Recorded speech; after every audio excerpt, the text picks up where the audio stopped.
Hello दोस्तों, स्वागत है आप सभी का अपना चैनल अंकिता दीदी टीचिंग। तो आज हम पढ़ने वाले हैं लेखा शास्त्र पुस्तपालन एवं लेखा कर्म कक्षा 12वीं अध्याय 1 साझेदारी फर्मों का लेखांकन का आधारभूत सिद्धांत। तो आज का हमारा टॉपिक है साझेदारी संलेख के अभाव में लागू होने वाले नियम। तो हम लोगों ने पिछले वीडियो में क्या देखा था, साझेदारी संलेख के नियमों के बारे में पढ़ा था, ठीक है। और आज क्या पढ़ेंगे, साझेदारी संलेख के अभाव में, मतलब जब हमारे पास साझेदारी संलेख नहीं होता, मतलब हम नहीं बनाए होते साझेदारी संलेख, तो उस समय कौन सा नियम लागू होता है, ठीक है। तो उसके बारे में पढ़ने वाले हैं। तो देखते हैं, जब साझेदारों के मध्य कोई लिखित अनुबंध या साझेदारी संलेख का निर्माण नहीं किया गया हो तो ऐसी स्थिति में भारतीय साझेदारी अधिनियम 1932 की धारा 12 से धारा 17 में वर्णित प्रावधान लागू होते हैं, जो निम्नानुसार है। मतलब यह है कि जब क्या होता है, जब साझेदारों के बीच में कोई लिखित अनुबंध नहीं होता, मतलब समझौता नहीं होता, तो क्या होता है पता है। तो हमारे पास अब समझौता तो है नहीं लिखित रूप में, जिसको हम क्या कर सके, जिस नियम का पालन करके अपना व्यवसाय संचालन कर सके।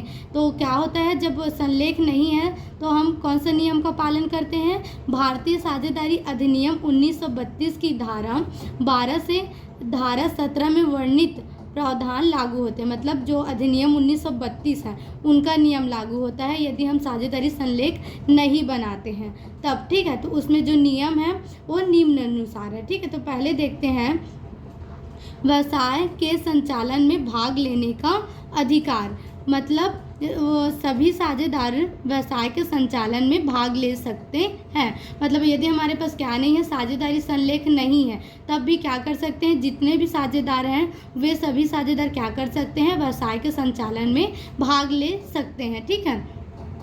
दूसरा है कर्तव्यों को पूरा करना। प्रत्येक साझेदार को व्यवसाय के संचालन में अपने कर्तव्यों को पूरा करना चाहिए। मतलब यदि संलेख नहीं है उसके बावजूद भी क्या करना चाहिए, जितने भी साझेदार हैं और उनके जितने भी कर्तव्य हैं उनको क्या करनी चाहिए, पूरी करनी चाहिए, चाहे उन लोग के बीच में संलेख हो या ना हो, ठीक है।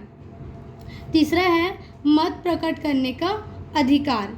तो इसमें क्या है देखते हैं, व्यवसाय में किसी बात में मतभेद होने पर बहुमत से निपटारा किया जाएगा तथा प्रत्येक साझेदार को अपना मत प्रकट करने का अधिकार होगा। किंतु व्यवसाय की प्रकृति में परिवर्तन करना हो तो सभी साझेदारों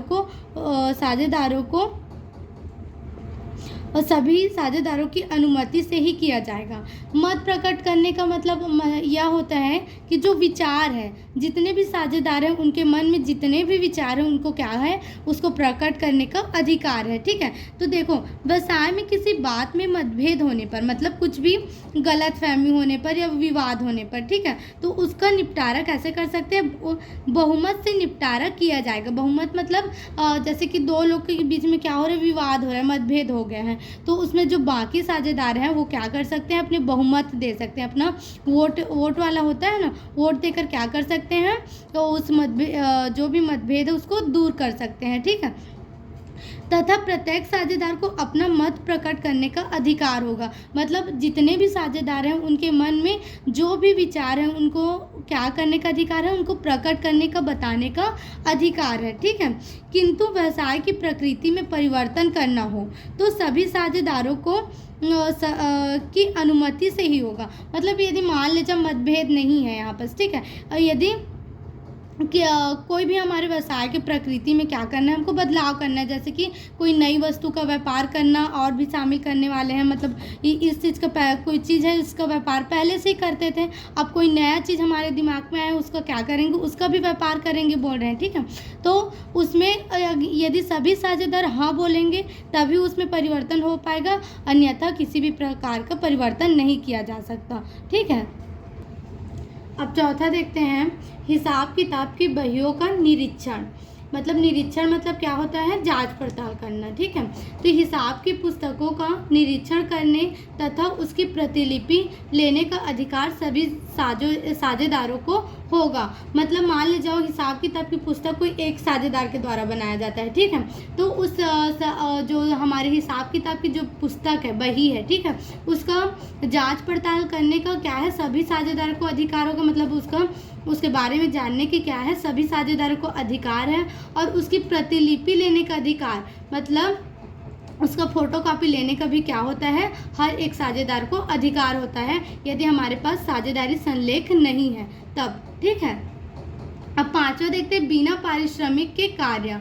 कोई भी साझेदार व्यवसाय के संचालन में भाग लेने का किसी भी प्रकार का पारिश्रमिक पाने का अधिकारी नहीं होगा। यदि हम क्या किए हैं, साझेदारी संलेख का निर्माण नहीं किए हैं, तो चाहे कोई भी साझेदार कितना भी ज़्यादा काम कर ले या कितना भी कम काम करे, ठीक है, उनको किसी भी प्रकार का क्या नहीं दिया जाएगा, वेतन, कमीशन, कुछ नहीं दिया जाएगा, ठीक है।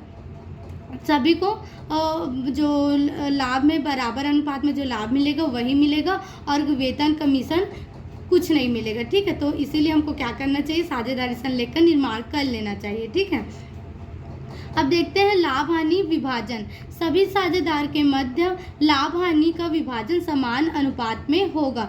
यदि हम क्या किए हैं, साझेदारी संलेख का निर्माण नहीं किए हैं, तो हम चाहे कितने भी पूंजी लगाएं, कितना भी काम करें, जो लाभ हानि का विभाजन है वो हमेशा क्या होगा, समान अनुपात में ही होगा। मतलब सभी साझेदार को क्या होगा, समान रूप से ही लाभ मिलेगा या हानि मिलेगा, ठीक है, किसी को कम किसी को ज़्यादा नहीं मिलेगा, सबको क्या मिलेगा, बराबर मिलेगा, है ना।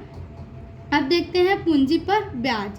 कोई भी साझेदार पूंजी पर ब्याज पाने का अधिकारी नहीं होगा। मतलब जब हमारे पास संलेख नहीं है, साझेदारी संलेख नहीं है, तो चाहे कोई भी साझेदार कितना भी अधिक पूंजी लगाए रहे, किसी भी साझेदार को पूंजी पर ब्याज प्राप्त करने का अधिकार नहीं होता, ठीक है। अब देखते हैं अतिरिक्त पूंजी पर ब्याज, ठीक है, अतिरिक्त पूंजी पर ब्याज। यदि कोई साझेदार अपने भाग से अधिक राशि फर्म को देता है, तो वह उस अतिरिक्त रकम पर 6% वार्षिक ब्याज पाने का अधिकारी है। जैसे कि देखो, जब हम व्यवसाय चालू किए तो तीनों साझेदार ने कितना रुपया लगाया, 50 हज़ार लगाया, ठीक है, सभी का क्या है, समान है। लेकिन बीच में क्या हुआ, हमारे वर्ष के दौरान में और हमको पूंजी की आवश्यकता हुई, तो दो साझेदार ऐसे थे जिनके पास पूंजी नहीं था, लेकिन एक साझेदार ऐसा था जिसके पास क्या था, और अतिरिक्त पूंजी था, ठीक है, जिसको उसने क्या किया और बाकी साझेदारों से अधिक व्यवसाय में लगाया, ठीक है। तो जैसे कि वो अतिरिक्त पूंजी लगाया है ना, तो उसके बदले में उसको कुछ ना कुछ तो लाभ चाहिए ही, तो वो क्या कर सकता है, 6% तक के वार्षिक ब्याज प्राप्त कर सकता है, ठीक है। जब हमारे पास संलेख नहीं होता तो और हम अतिरिक्त पूंजी लगाते हैं, तो उसमें कितना प्रतिशत तक के हमको ब्याज मिलता है, 6% वार्षिक ब्याज मिलता है, ठीक है। अब देखते हैं क्षतिपूर्ति कराने का अधिकार।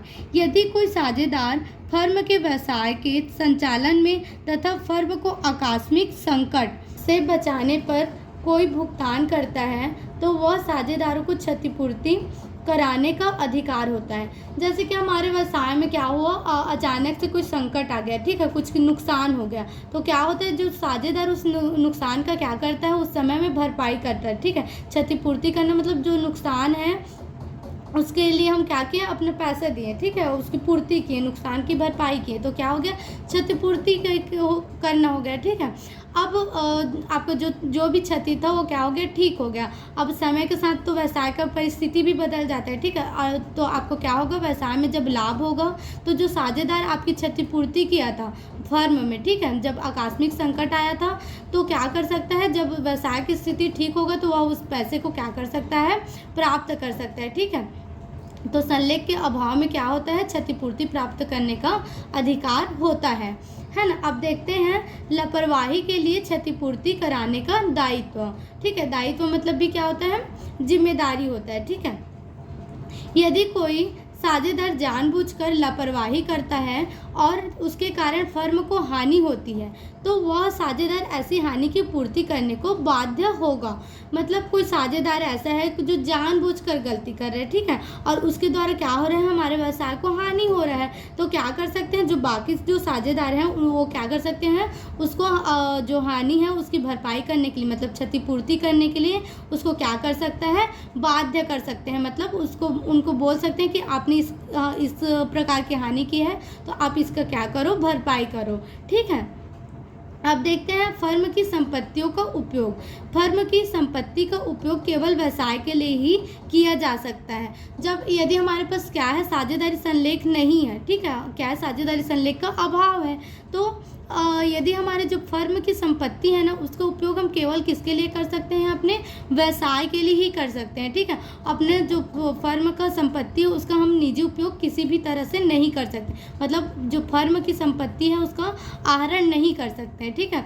तो मतलब जब हमारे पास क्या होता है, साझेदारी संलेख का अभाव होता है, तो हमारे जो फर्म की संपत्ति होता है उसको हम केवल व्यवसाय के लिए ही उपयोग कर सकते हैं। ठीक है। अब देखते हैं अर्जित लाभ का हिसाब देना। यदि कोई साझेदार फर्म की संपत्ति से अथवा संबंध या फर्म के नाम के प्रयोग से अपने निजी हित के लिए लाभ कमाता है तो उसे फर्म को वापस लौटाना होगा। जैसे कि हमारे जो भी फर्म का वस्तु है, ठीक है, उसका क्या कर रहा है साझेदार, अपने जैसे कि अपने निजी लाभ कमाने के लिए व्यवसाय से बाहर जाकर उसको क्या कर रहा है, विक्रय कर रहा है, उसको जो लाभ हो रहा है वो खुद ही रख ले रहा है। ठीक है। उसको व्यवसाय में लाकर नहीं दे रहा है। अब ऐसी परिस्थिति को मतलब इसके बारे में कोई अन्य साझेदार को पता चल गया है। ठीक है। तो वो क्या करेगा, जो भी उसको उस वस्तु को बेचने से लाभ हुआ था, ठीक है, उसको क्या करना पड़ेगा, उसको और वापस लौटाना पड़ेगा, क्योंकि वह क्या है, व्यवसाय का है, तो उसका लाभ भी किसको मिलेगा, व्यवसाय को ही मिलना चाहिए। ठीक है। हम अपने निजी उपयोग के लिए, निजी लाभ के लिए व्यवसाय के जो वस्तु हैं उनका प्रयोग नहीं कर सकते, है ना। अब देखते हैं किसी साझेदार की मृत्यु होने पर, किसी साझेदार की मृत्यु अथवा दिवालिया हो जाने पर फर्म का अंत हो जाएगा। यदि हमारे पास क्या है, साझेदारी संलेख नहीं है, ठीक है, और कोई साझेदार क्या हो गया, किसी साझेदार का मृत्यु हो गया या क्या हो गया, दिवालिया हो गया, मतलब वो पूरा कर्जेदार, मतलब उसका दिवालिया होना मतलब क्या होता है, जिसका मतलब दायित्व इतना ज़्यादा हो जाता है कि वो भुगतान नहीं कर पाता। ठीक है। ऋण बहुत ज़्यादा हो जाता है तो उसको भुगतान नहीं कर पाता, तो वह साझेदार क्या हो जाता है, दिवालिया हो जाता है। तो हमारे साझेदारों में से यदि किसी साझेदार का क्या हो गया, मृत्यु हो गया या दिवालिया हो गया, तो उसी समय क्या होगा, हमारे फर्म का अंत हो जाएगा, मतलब हमारा फर्म समाप्त हो जाएगा। ठीक है। अब देखते हैं अधिकार का हस्तांतरण पर प्रतिबंध। कोई भी साझेदार अपने अधिकारों को दूसरों को नहीं सौंप सकता। मतलब जब हमारे पास साझेदारी संलेख का अभाव है तो जो हमारा अधिकार है उसको सिर्फ हम ही प्राप्त करेंगे, और जो कर्तव्य है उसको भी पूरा कौन करेगा, जो साझेदार है वही कर सकता है। ठीक है। अपने अधिकार और कर्तव्य को किसी को हस्तांतरण नहीं कर सकता। ठीक है। तो आज था ये हमारा साझेदारी संलेख के अभाव में लागू होने वाले नियम। ठीक है। अब आगे का जो सिलेबस है उसको नेक्स्ट वीडियो में करेंगे। ठीक है। Thank you.